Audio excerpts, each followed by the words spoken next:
আসসালামু আলাইকুম রহমতুল্লাহ বরকাতুহ।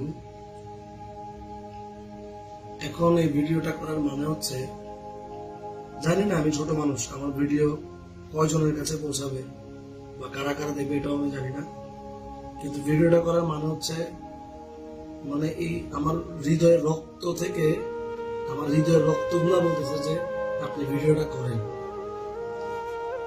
আমরা এতদিন ধরে ছাত্র আন্দোলন দেখলাম, কোটা সংস্কার আন্দোলন, খুব খুশি হয়েছি যে না, ন্যায্য অধিকার আদায়ের জন্য যে আন্দোলন, নিজেরাও গেছি, আমিও একজন টেক্সটাইল ইঞ্জিনিয়ার, আমিও গেছি, আমার ওয়াইফ গেছে, সবাই গেছে।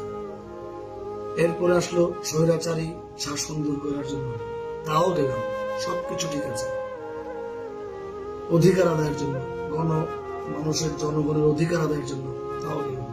কিন্তু অধিকারটা যখন আদায় হইল, আজকে জয়ের মিছিল হইল, ওখানেও গিয়ে শরীর হইলাম, কিন্তু সন্ধ্যার পরে মনে হচ্ছে যে নিজের জীবনটা নিজে দিয়ে দেই। অনেকগুলো মন্দিরের মধ্যে ভাঙচুর, শুধু মন্দির না, মসজিদে ইমাম সাহেব, মুয়াজ্জিন সাহেব, এদেরকে বের করে দেওয়া হচ্ছে। এটাই কি স্বাধীনতা? এটাই চেয়েছিলাম আমরা? আপনার মতের বিরোধ কেউ না কেউ থাকতেই পারে, এই বাংলাদেশ সবার। আমার মত একরকম, আপনার মত আর একরকম, আমার মনের সাথে আপনার মন মিলবে না। হাজারটা মন একসাথে হয়ে একটা দেশ চলে। এখন আমি আপনার মনের বিরুদ্ধে বা আপনি আমার মনের বিরুদ্ধে, আমার মতের বিরুদ্ধে, সেজন্য আমি আপনাকে শেষ করে দিলাম, আপনি আমাকে শেষ করে দিলেন। এভাবে দেশের একজন মানুষকে বাঁচাই রাখতে পারবেন না। একটা ফ্যামিলিতে যদি 5 জন মানুষ থাকে, একই ফ্যামিলির 5 জন মানুষের মতামত 5টাও থাকতে পারে, কিন্তু তারা দিন শেষে একটা ঘরেই বসবাস করে। আমাদের ঘরটা হচ্ছে বাংলাদেশ।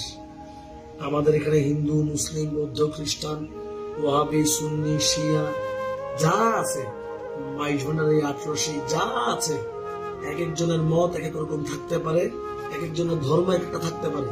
তার মানে আমি আমার ধর্মের সাথে মিলে না, সেজন্য আমি গিয়ে ভেঙে ফেললাম, বা আমাকে তার ধর্মের সাথে আমার ধর্ম মিললে সেজন্য আমাকে গিয়ে মেরে ফেললাম। এগুলা ইসলামেও বলে নাই, এগুলা দেশ স্বাধীন এগুলাকে বলে না, এগুলা ইসলামের কোনো কোথাও লেখা নেই যে আপনি আপনার ধর্ম নিয়ে থাকেন, আমি আমার ধর্ম নিয়ে থাকবো। এটাই ইসলামের বাণী। আপনারা যারা মন্দির ভাঙতেছেন অথবা আপনাদের মতের বিরুদ্ধে গিয়ে, যারাই আপনাদের মতের বিরুদ্ধে গেছে ওদেরকে মসজিদ থেকে বের করে দিয়েছেন, এদের ব্যাপারে দেখেন সরাসরি কোরআন শরীফের একটা আয়াত আমি আপনাদেরকে দেখাচ্ছি।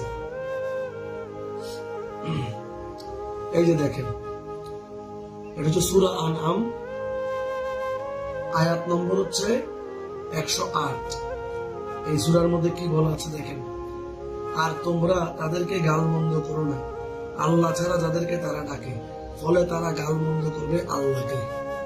আপনি মন্দির ভাঙছেন, এখন ওই মন্দিরের কেউ, তার ধর্মে আপনি আঘাত করছেন, ওই আঘাত পেয়ে যদি কেউ আমাদের আল্লাহকে গালি দেয়, আমাদের ইসলামকে অবমাননা করে, এটার দায়ভার আপনার, ওই হিন্দু, বৌদ্ধ বা খ্রিস্টানের, ওদের না।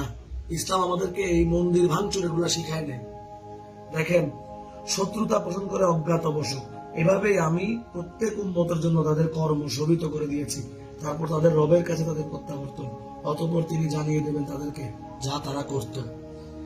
আল্লাহর ওয়াস্তে মন্দির ভাঙচুর, ওয়াহাবি সুন্নি মারামারি এসব বন্ধ করেন। আমার মত আমার, এটা আমারও দেশ। ইসলাম, কোরআন শরীফ একটা নাজিল হয়েছে, 2টা না। একই কোরআন করে আপনি শিখছেন একটা, আমি শিখছি আরেকটা। এখানে কোরআনের কোনো দোষ নেই, দোষ হয়তো আমার বা আপনার, কিন্তু আমাদের একজন সৃষ্টিকর্তা আছেন, আমরা একজনকে স্মরণ করি। সৃষ্টিকর্তার যে বিধান, এই বিধানের বাইরে গিয়ে যদি আপনি দেশ স্বাধীন বলে চিনলাম, তাহলে এটাকে দেশ স্বাধীনতা বলে না। আমি আপনাদের হাতে পায়ে ধরে অনুরোধ করতেছি, এসব হিন্দু মুসলিম সংঘর্ষ বন্ধ করুন, মন্দির ভাঙচুর বন্ধ করুন, বাজার ভাঙচুর। আরেকটা জিনিস, এই দেখেন চাঁদপুর দরবার শরীফ, আমাকে একটু আগে পাঠিয়েছে একজন, এই দেখেন চাঁদপুর দরবার শরীফে ভাঙচুর করা হয়েছে, মাজার ভেঙে দেওয়া হচ্ছে। কেন, কি কারণে মাজার ভেঙে দেওয়া হবে? সে একই কোরআন পড়ে মাজারে যায়, আপনি একই কোরআন পড়ে তবলিগে যান, একই কোরআন পড়ে অনেকে আহলে হাদিস হয়েছে, একই কোরআন পড়ে অনেকে শিয়া হয়েছে। কোরআন শরীফ একটা, মানুষের বুঝ ভিন্নতা থাকতেই পারে, এটার বিচার করবে একমাত্র আল্লাহ হাশরের ময়দানে। আপনি সেটার বিচারের দায় দায়িত্ব আপনাকে দেওয়া হয়নি। কোন মাজারে যারা যায় তারা আপনাদের উপর কোনো হামলা চালায় নাই, আপনারা তাদের উপর কোনো হামলা চালাইতে পারবেন না। এটা ইসলাম না।